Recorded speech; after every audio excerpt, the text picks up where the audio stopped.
welcome to LNG TV in this episode of LNG Excellence. Today we are delighted to welcome Tony Diocee, Vice President of LNG with Pembina Pipeline Corporation. Tony has over 30 years experience designing and commissioning world-scale LNG liquefaction projects, now overseeing Pembina's portfolio of development projects across the west coast of North America. Tony, welcome. Thank you very much for joining us here on LNG TV. How are things in Houston? They're really well. Thank you, and thank you for having me on this morning, or afternoon for you. So firstly, among Pembina's LNG interests is, of course, the Jordan Cove LNG liquefaction project. With recent announcements, it'd be great to understand where the project is currently at. Yeah, absolutely. Yeah, as you're aware, we did recently have to take an impairment on the project. We're continuing to evaluate the path forward. We still believe in the strategic fit for Jordan Cove. We believe it's going to be the only LNG West Coast project in the U.S. And so, we're truly focused on driving it forward. The second piece is that, the proximity to Asia. It's still there's going to be demand in Asia for LNG, and West Coast just makes sense. And then the third thing is that we'll be creating jobs in Oregon and helping out the world in terms of reducing and displacing coal. And so there's a benefit there. And actually picking up your point on the West Coast, so we've had Sempra's recent FID on their Eco Liquefaction project. We've got LNG Canada progressing in British Columbia. So are you a firm believer in the west coast of North America for potential future projects? Yes, I really am. I think, again, when you look at the demand picking up, in Asia takes a big slice of that. And, I think with LNG Canada paving the way for Western Canada, I think it'll help open up the doors for others. You've got Cedar LNG, which is likely to proceed. It's a small floating LNG project. You've got Woodfibre, that's southern part of BC. They're working through the permitting process. So I think the regulatory process they're learning, and it's going to be well established. And LNG Canada, if they proceed to phase 2, is just going to pave the way. And I just think that there will be more opportunities for others to participate in the expansion of Western Canada to export more LNG than just the projects that are there now. In terms of Mexico, I think that's it's a prime area, and then Sempra with ECA converting that import terminal into an export terminal, was an easy one, and then you've got NPL further south. They're developing their project, and I think there'll be more. Again, I think just the rationale, for being on the West Coast and the proximity to Asia, it just makes sense. And then with the shale gas, right, whether it's Canada or US, right, and developments in Mexico, it's with the infrastructure in place, it's not that difficult to move the molecules around. Tony, you yourself have a huge amount of LNG project development experience. It appears that LNG liquefaction project life cycles are, on the whole, getting longer. Is that a fair statement? And do you have any thoughts on that? Yeah, I think, they really are. I mean, my memories, sort of pull back on Atlantic LNG. And, at that time, a large project was 3 million tons, and, CapEx was a lot lower. And even though they were integrated project, the overall risk profile across the integrated stream, was, I believe, less than what you have now. Now you've got, in order to launch a project, and for it to be economic and have a delivered cost to Asia that is acceptable, you potentially are getting into some very, very large projects, and that just adds to the complexity. And then you've got, some very long pipelines. So example is BC, where you might have large diameter pipelines from Alberta, to BC. And so, that just adds to the difficulty of moving a project forward. So I think that, has added to the difficulty and the timelines it takes to do these projects. I think the other, thinking back to Atlantic, I think the other reason is that, it just feels like company processes and assurance requirements have gotten more complex. I mean, I'm a firm believer in structure and rigor and discipline and, processes and systems. And it's gotten more complex. So it just takes longer to do a pre-feed, it takes longer to do a feed. Internal company processes are taking longer. Tony, I want to pick up on Atlantic LNG because it always has been and continues to nurture industry talent. So many of the industry's leaders started their careers with Atlantic. Why do you think that is? Yeah, great question. So I think, one of the things with Atlantic was, you had the initial players other than Cabot, had LNG experience. So, they brought in Amoco and BG at the time, and then the National Gas Company. And there were only a few of us, and, we had this vision and didn't know how to do it, but we had targets of delivered costs to Boston, and we had a timeline. And so it was almost like, how do you solve this puzzle that's almost, very difficult or impossible to solve? And that challenge, the team stood up to. We were an extremely small team. And I think we were young. We didn't know better. And so it was like, here's what we need. Go get it done. And we did. And so I think, that project, there was a lot of things that worked well on Atlantic, all the way from the leadership to the timing of it. Sometimes timing is key. You could have everything else, and if timing's not there, then you miss out on a fabulous opportunity. And having all those contacts and network from Atlantic LNG days, how much has that helped or shaped your career? Yeah, I mean, significantly. I think personally, my growth on Atlantic was significant. I came in as a young process engineer, as a discipline, sort of focused in a very narrow area, and then quickly moved to commissioning lead, and then moved to engineering management on the expansion trains, and then in the early days of Train 4, jumped into PM, and then that just sort of focused on sort of higher level roles after that. So I think the leadership there, that had a significant impact on my path forward and my career choices. Let me put it that way. Tony, switching gears slightly, in terms of your experiences, I know, for example, at Atlantic, a friend of LNG TV, Phil Hunter, is someone you have a very good relationship with. Specifically in relation to building relationships with an EPC contractor, could you tell us a little bit more about that and the importance of building that relationship? Yeah, absolutely. I think, my style and, again, my mentors on Atlantic, David Jamieson and Bob Nager had a, the style was one is, build a relationship with the contractors, from the highest levels. And it's not one that's a check in the box, but it's a true relationship. And then from a project side or the technical side, know what you want, define the scope, set it, and then move on and do not change. And I think, as we worked with Bechtel on Atlantic and recently with Kiewit, Black & Veatch and JGC on Jordan Cove, that was a philosophy we had was let's work together to define it. And then, jointly define what the owner's role is, what the contractor's role is. So it's clear. And then as issues come up, let's have honest, open conversations to work through them.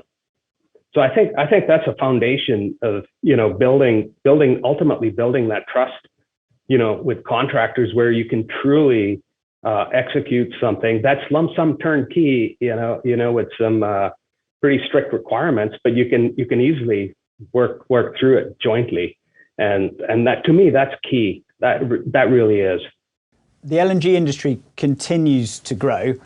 And so in terms of people's careers, it's possible for someone to, maybe straight out of university, spend their whole career within the LNG industry. As someone who has had such a breadth of experience, I'm interested to understand whether you actually believe that that's a good thing, or whether or not there's benefits from being involved in broader energy infrastructure projects over the course of a career. Yeah, I do. I actually think, for especially the young individuals to get some broad experience, will benefit. I was fortunate enough to work upstream operations, and then, Gulf of Mexico, obviously, LNG. But, there's different tools and techniques that are used, decision-making processes, what one might do in subsea, hard to imagine that you could take something and apply it to, an LNG facility. But that's part of the role, is how do you connect the dots up? How do you improve the process? How do you do it safer? How do you improve the quality? So I think it just benefits individuals, whether they're starting their careers or in the middle of their careers, to actually go do some other roles in different functions. And for me, it's extremely beneficial. I learned a lot. Because Tony, you spent over 10 years at Atlantic LNG. Do you think that being able to do those breadth of roles has benefited in, I suppose, your ability to look at a project generally and see the project through end to end? Yeah, I think it's critically important to actually start something and finish it. And as I mentor some of the younger generation, that's my guidance to them, is pick something, start it and finish it, and don't, your career will come. Don't be so focused on getting the promotions and finding a line of sight to an executive role that might be the fastest. Just keep building that foundation. Be patient with it, and the roles will come. They will. The sort of the personal satisfaction of seeing the start of something where you conceive it and you see it through startup and hand it over. It was sort of like my child, Atlantic. It really was. I mean, it was 2-3 people at the start of it, and there's nothing more satisfying than that. And the accountability and the ownership you have. There's no one you can look at if something goes wrong. If something is not performing as designed, guess what? I better wake up in the morning and look in the mirror. There's no one to point to. So, the lessons around accountability, you'll learn very quickly.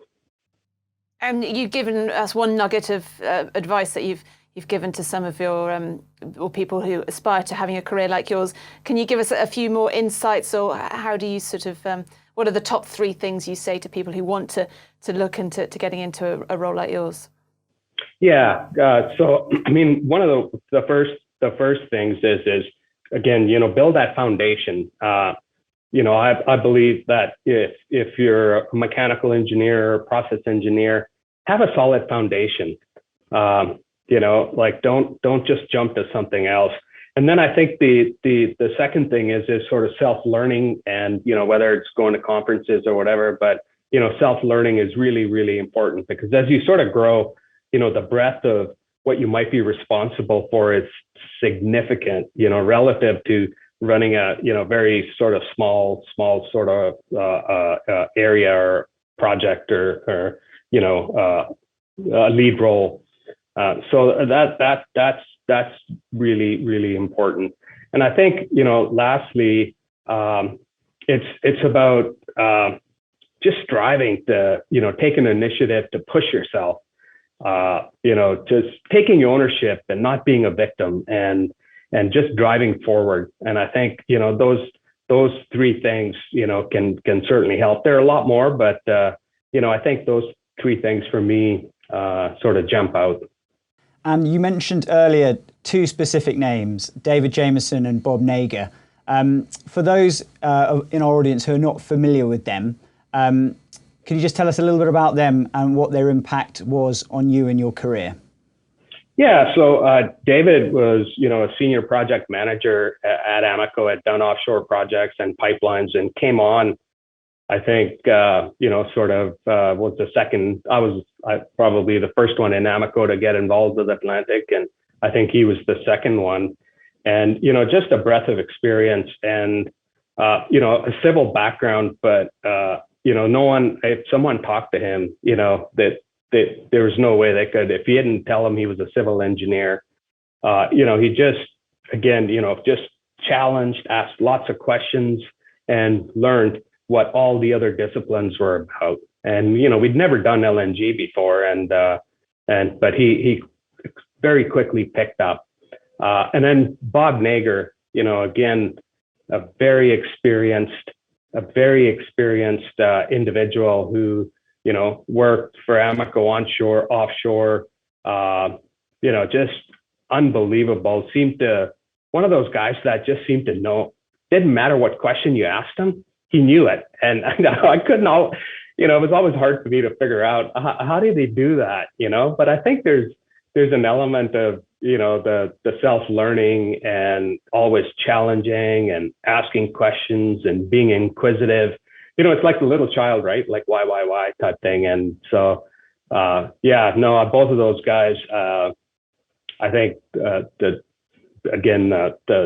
trajectory I took, through Atlantic was, I think, due to those guys, And in you and your career, you've transitioned from being an engineer to leading engineering on a project through to leading a project in its entirety.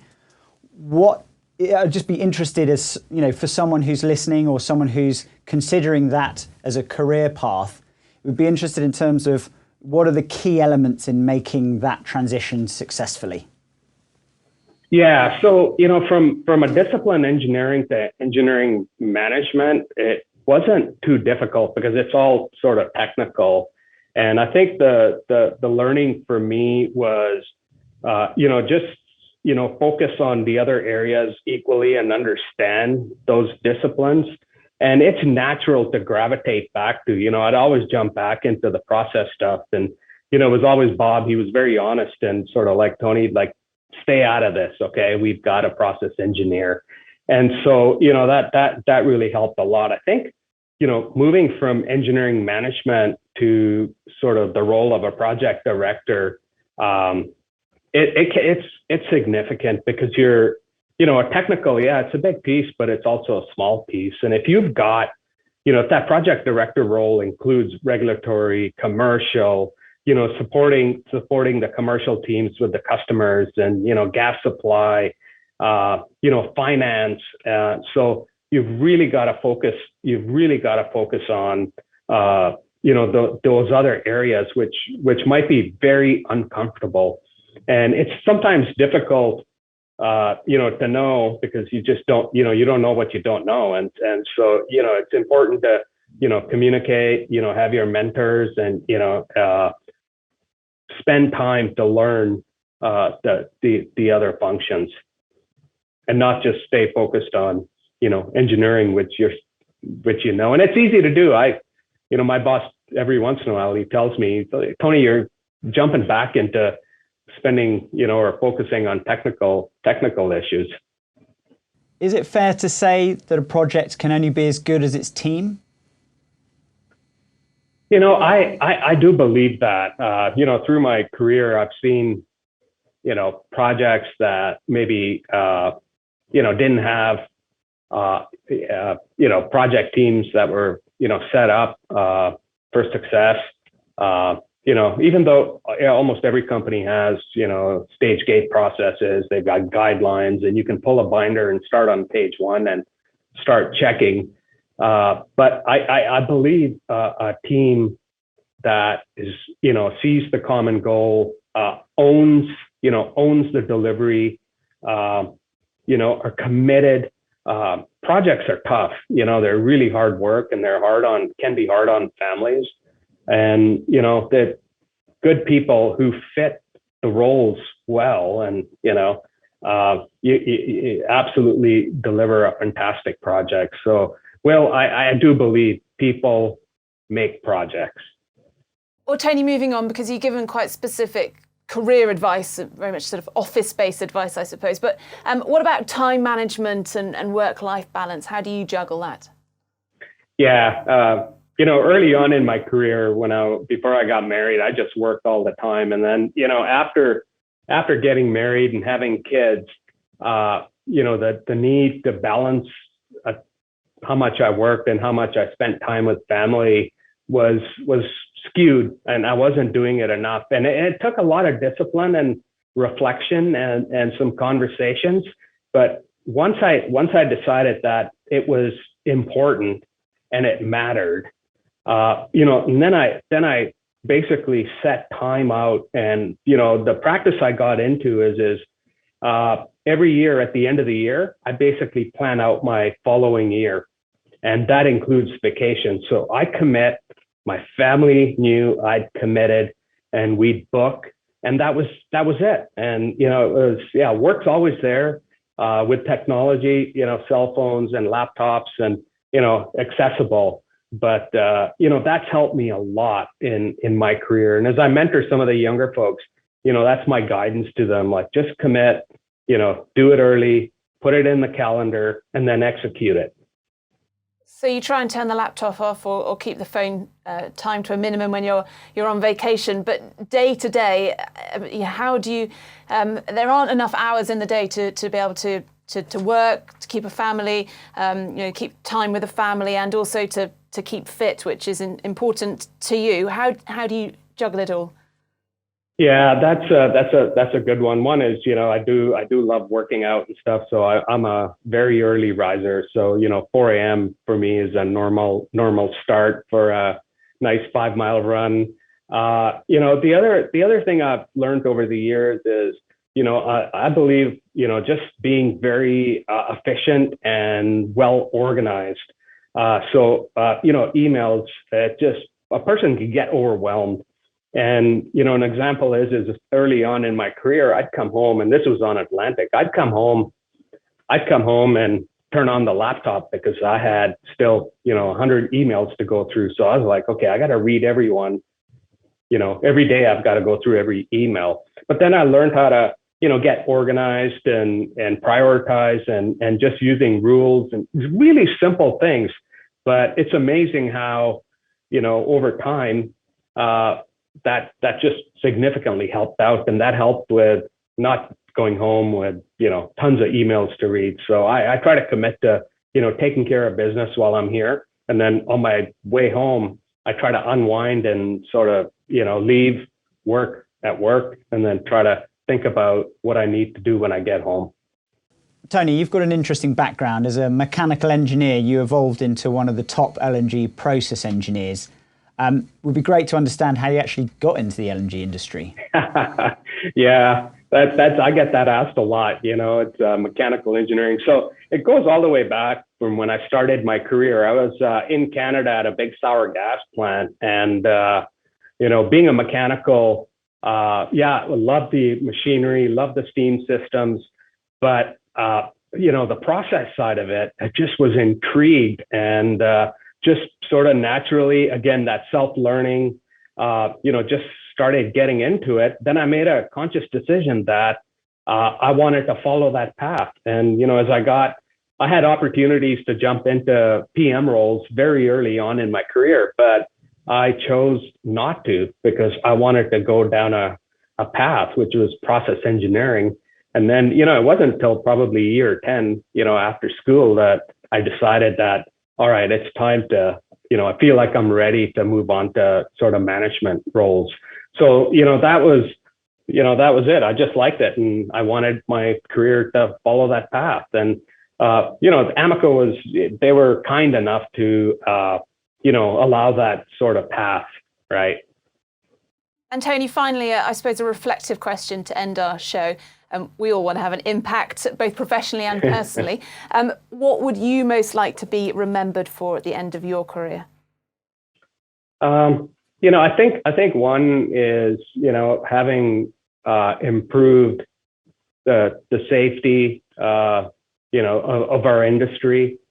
Even broader than LNG. I think the industry's learned a lot, and I hope in some way I've helped and impacted that. And then I think the second, the big one for me is the communities that we work in, to see some positive benefits and seeing people get jobs at LNG facilities or gas plants or pipelines. It's just extremely satisfying because it changes their lives, for generations.